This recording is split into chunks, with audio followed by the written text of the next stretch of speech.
When my husband came home, there were two of him. One swore he was kidnapped. The other claimed to be the real deal. As I struggled to uncover the truth, I realized I was caught in a terrifying game where choosing wrong could cost me everything. I never thought I'd be one of those people sharing their relationship drama online, but here I am. Honestly, I just need to know I'm not losing my mind. My husband, Daniel, and I have been together for 8 years, married for 3. He's kind, dependable, and never want to take risks. We live a pretty quiet life, which suits both of us. A few months ago, his twin brother, David, moved in with us after a nasty breakup. I had only met David a few times before. He lived out of state and never stayed long during family visits. Where Daniel was reserved, David was the opposite, loud, charming, and a bit reckless. They look identical, but their personalities couldn't be more different. When David moved in, things were awkward at first. He's got this magnetic energy that's hard to ignore. Always cracking jokes, teasing me in that borderline inappropriate way, and doing things Daniel never would, like blasting music at 2 a.m. or bringing strangers home from the bar. Daniel brushed it off. "That's just David," he'd say with a shrug. But here's the thing. In the past few weeks, I've started to notice changes in Daniel. Subtle at first, like the way he started using some of David's slang or how he suddenly liked foods he used to hate. I told myself I was overthinking it. Living with his twin probably just rubbed off on him, right? Then it got weirder. One morning, Daniel woke up and made breakfast. Nothing unusual except he made scrambled eggs with hot sauce. He hates spicy food. When I pointed it out, he looked at me like I was crazy. "I've always liked it this way," he said, shoveling a forkful into his mouth. Later that week, I found his old guitar gathering dust in the attic. He'd stopped playing years ago, but suddenly, one night, he picked it up and started strumming away like a pro. I couldn't help but stare. "Since when did you start playing again?" I asked. He looked confused. I never stopped. But the breaking point came when I was doing laundry and found a tattoo on his hip, a small, jagged line, like a scar inked over. I'd never seen it before. "When did you get this?" I asked. Daniel shrugged. "Had it for years. You must have just forgotten." But I hadn't forgotten. I knew every inch of my husband's body. That night, I couldn't sleep. I kept replaying every odd moment over and over. Was it possible they had swapped places? Could they really pull it off without me noticing for weeks? The idea seemed insane, but nothing else made sense. To put my mind at ease, I decided to do something drastic. I found an old family video from our wedding, one where both brothers were in the frame. I needed to compare them, figure out if I was imagining things. As I watched, a strange thought hit me. David has a tiny scar on his left eyebrow from a childhood accident. I'd noticed it the first time we met. I paused the video, zoomed in. There it was. I ran to our bedroom, where Daniel was already asleep. I turned on the light and stared at his face. No scar. My stomach dropped. I stumbled back, my mind racing. I didn't know what to do. Should I confront him? Call the police? What would I even say? Just then, his phone buzzed on the nightstand. I couldn't help myself. I opened it and saw a text from an unknown number. "Can't keep this up much longer. You need to tell her." My hands were shaking as I read it again and again. Before I could think, he stirred, half awake. "Everything okay?" he mumbled. I forced a smile. "Yeah, just checking the time." I barely slept, my mind spinning with possibilities. In the morning, I planned to confront him, or whoever he was. But when I woke up, he was gone. His car, his clothes, even his toothbrush, all gone. I called his phone, but it went straight to voicemail. I texted his parents and David, but no one had seen him. A pit formed in my stomach when I realized I hadn't actually seen both twins together since the night David moved in. Now I'm sitting here, trying to figure out what to do next. Did they switch places? Did something happen to one of them? Or was this just some elaborate joke? But there's one more thing. This morning, I checked our bank account, and several $1,000s were missing. The withdrawal was made 2 nights ago, when Daniel was out for a walk. I don't know what's real anymore. Did I live with my husband all this time, or his twin? And if it was David, then where the hell is the real Daniel? And most importantly, why did he leave without a word? I didn't know where to start looking for answers. Calling the police felt pointless. How would I even explain that I might have been living with the wrong twin brother? Instead, I started combing through every clue I could think of. I checked his laptop, but it was wiped clean. No browser history, no saved logins, nothing. I felt sick. He must have done it before leaving. Next, I called David's phone, but it was disconnected. I called Daniel's parents again, trying to sound calm. Hey, have you heard from Daniel? He left early this morning without saying anything. His mom sounded worried. No, honey.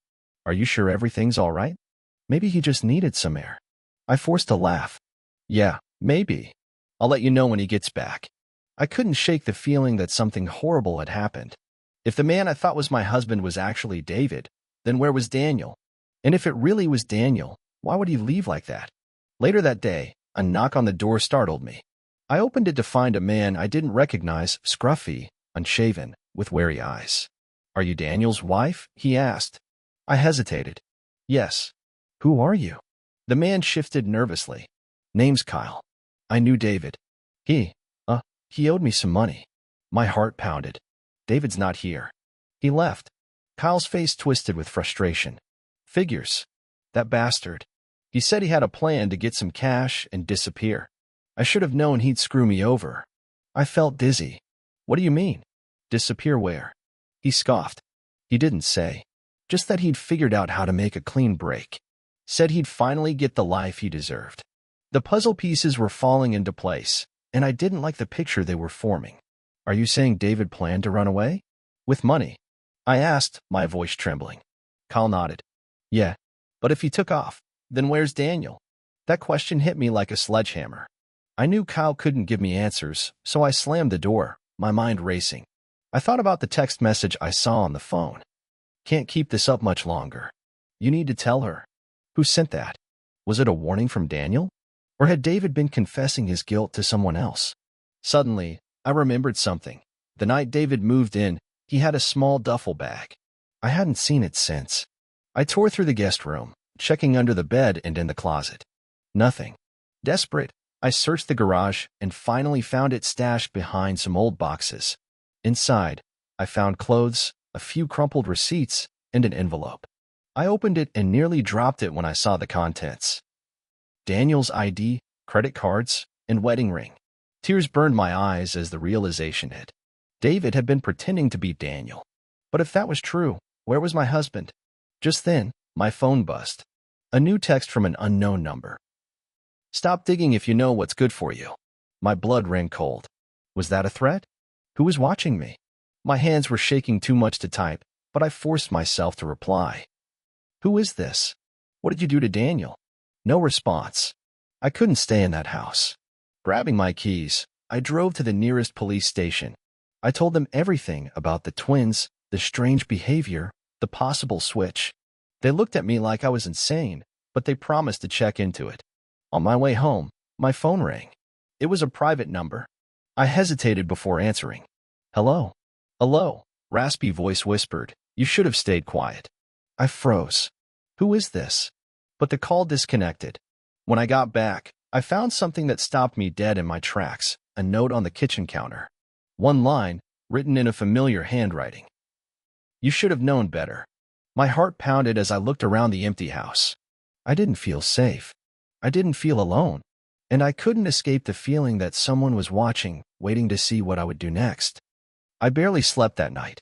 Every noise seemed amplified, the creak of the house settling, the hum of the fridge, even the wind rattling the windows. I kept replaying the phone call in my head, that eerie whisper, you should have stayed quiet. By morning, exhaustion had morphed into determination. I needed answers. I couldn't just sit around, waiting for the next threat. First, I tried calling the police station to see if they had any updates, but they said they were still looking into it. Not helpful. I decided to retrace my steps, starting with that duffel bag I'd found. I emptied it again, combing through every inch. One of the crumpled receipts caught my eye. It was from a gas station a few towns over, dated 2 days before David showed up at our house.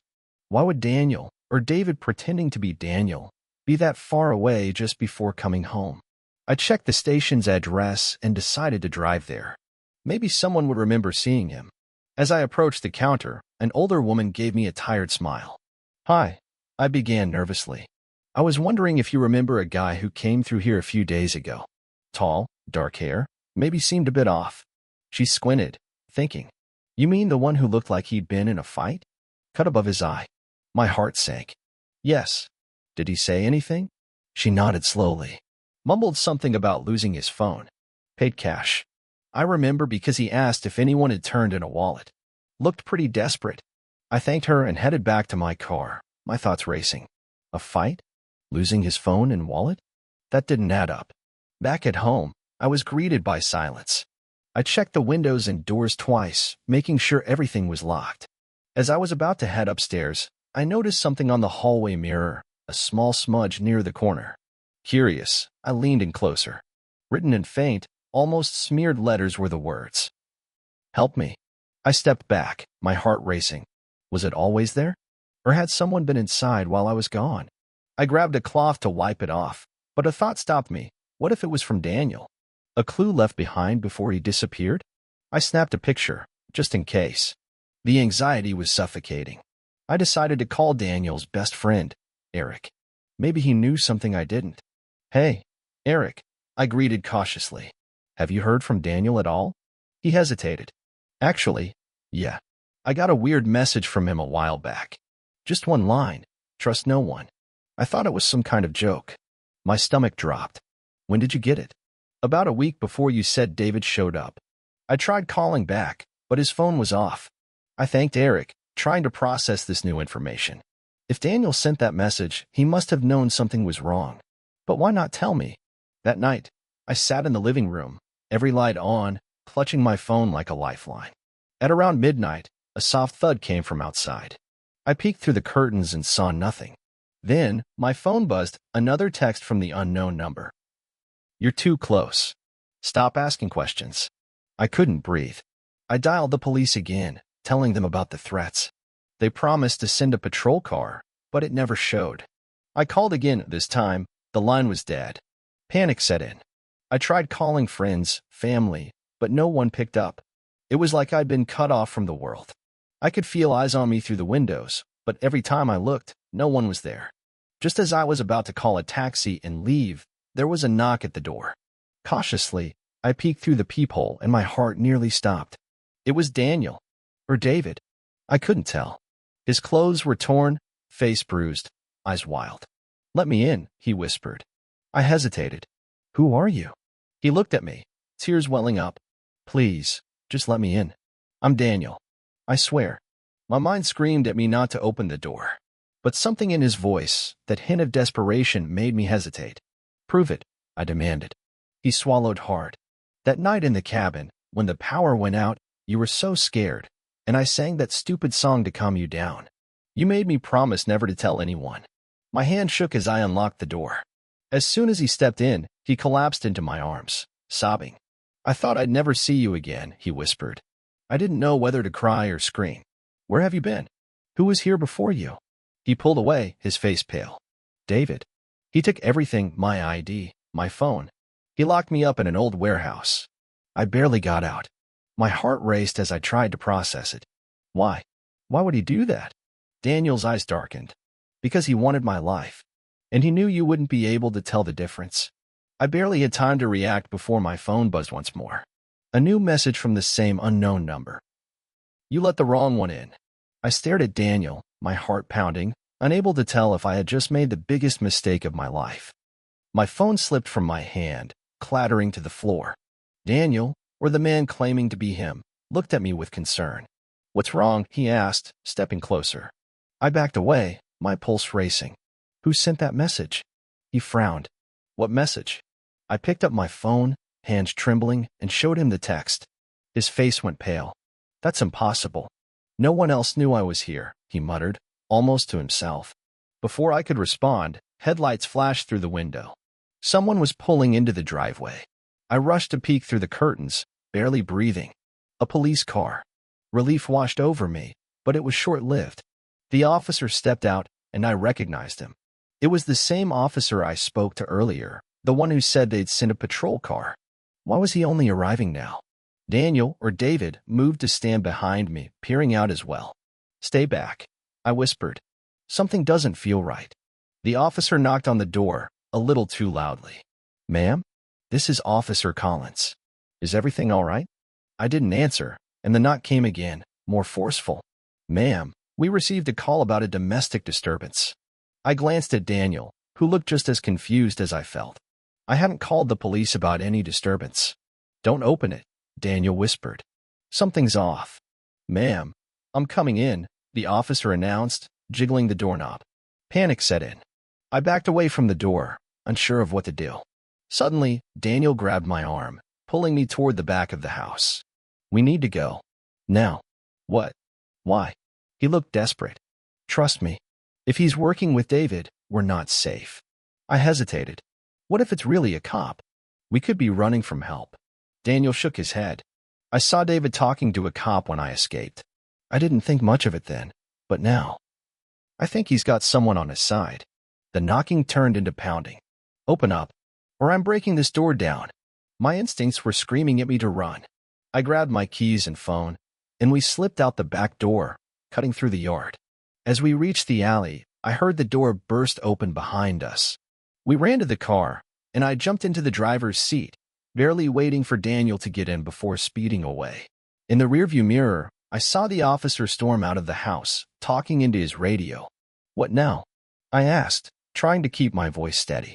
Daniel was panting, his eyes darting everywhere. "We need to find somewhere safe. Somewhere they wouldn't think to look."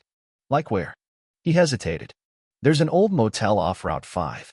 It's mostly abandoned, but sometimes the manager lets people crash there if they pay cash. We'll hide out and figure this out." I didn't trust him completely, but I didn't have a better plan. We drove in silence, my mind racing with questions. Was this really my husband? Or was David just playing another trick? When we got to the motel, it looked as run down as I remembered: cracked windows, flickering neon sign. Daniel spoke to the manager, slipped him some cash, and got a key. As soon as we were in the room, I locked the door and leaned against it, trying to catch my breath. "Now tell me everything," I demanded. Daniel sat on the edge of the bed, rubbing his temples. "I should have seen it coming. David always wanted my life. I just never thought he'd go this far." "What do you mean?"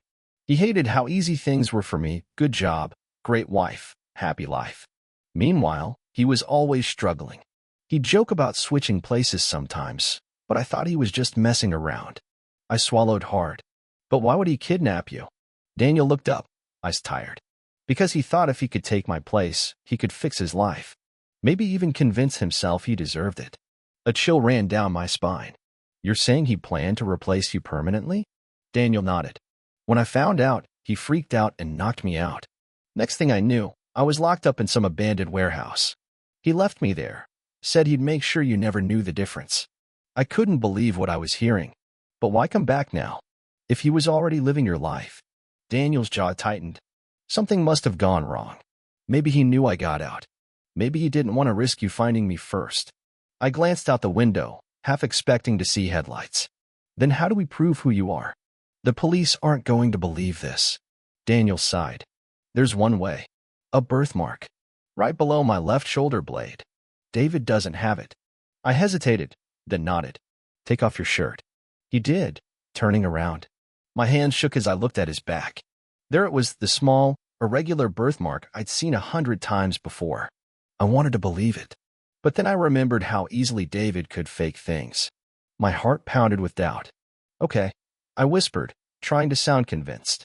Daniel turned to face me, his expression softening. "You believe me, right?" Before I could answer, a loud knock echoed from the door. "Management, open up." My blood turned to ice. Daniel looked at me, panic flashing in his eyes. "That's not the manager," he whispered. "We were trapped, and I had no idea who was on the other side of that door, or if the man in the room with me was really my husband." I motioned for Daniel to stay quiet, pressing my ear against the door. Whoever was on the other side didn't sound like the manager. The voice was too deep, too commanding. "Ma'am, we're conducting a welfare check. Open the door." My heart pounded. I glanced at Daniel, whose face was pale and tense. He mouthed, "Don't." Taking a deep breath, I responded, "Who's asking?" "This is Officer Collins. Please open up." My blood ran cold. The same officer from earlier. The one who had barged into my house.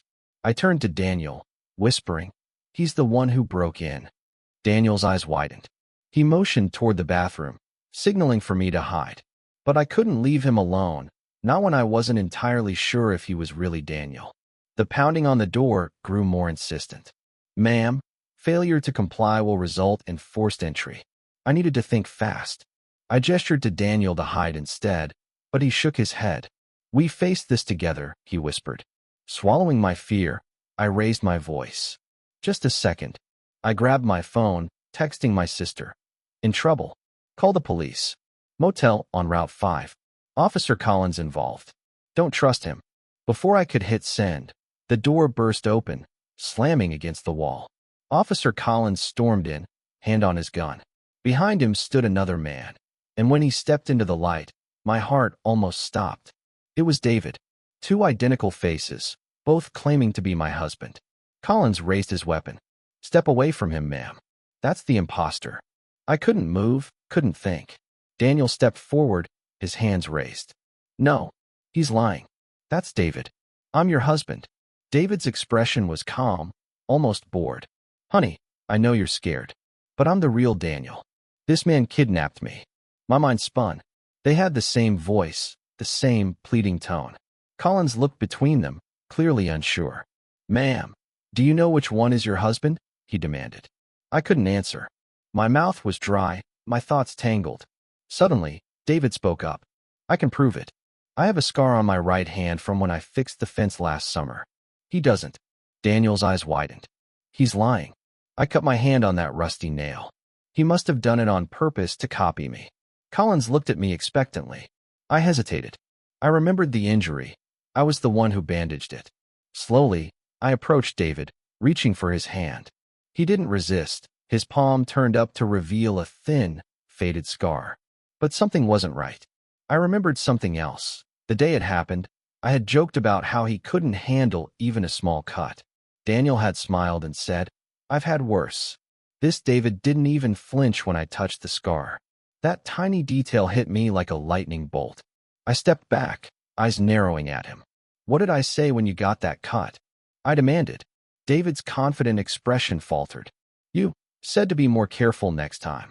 I shook my head, my voice stronger. No, I joked that you couldn't handle a scratch. You laughed and said you'd had worse. David's face hardened, and in that instant I knew.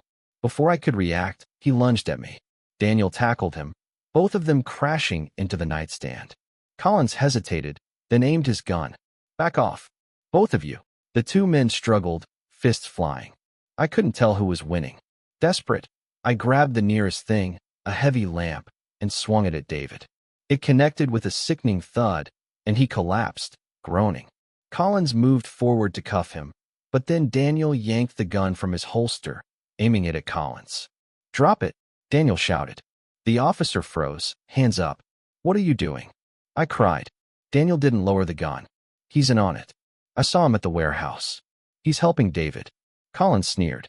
You don't know what you're talking about. But my instincts told me Daniel was right. The way Collins had stormed into our house earlier, his vague explanations, it all added up. Sirens wailed in the distance. My text must have gone through. Collins glared at me, realizing his backup was coming. He glanced at David, who was still dazed on the floor. You idiots ruined everything, he snarled. As the sirens grew louder, Daniel lowered the gun and looked at me, his eyes pleading. When they get here, you have to tell them everything. They might not believe you, but don't let him get away with this. I nodded, heart pounding. The other officers burst in moments later, guns drawn. Collins put his hands up, but he kept his expression calm, like he knew something we didn't. They took both men into custody, separating them for questioning. I stood there, dazed, as one of the officers approached me. Ma'am, we'll need your statement. Can you tell us what happened? I glanced back at the motel room, my pulse still racing. I'm not sure where to start. As they led both men away, one of the officers whispered to his partner, just loud enough for me to hear. They look identical. This is going to be a nightmare to sort out. I felt a shiver down my spine. Even now, doubt gnawed at me. Had I chosen the right man? Or had I just condemned my real husband to a prison cell? And why did I have the uneasy feeling that this nightmare was far from over?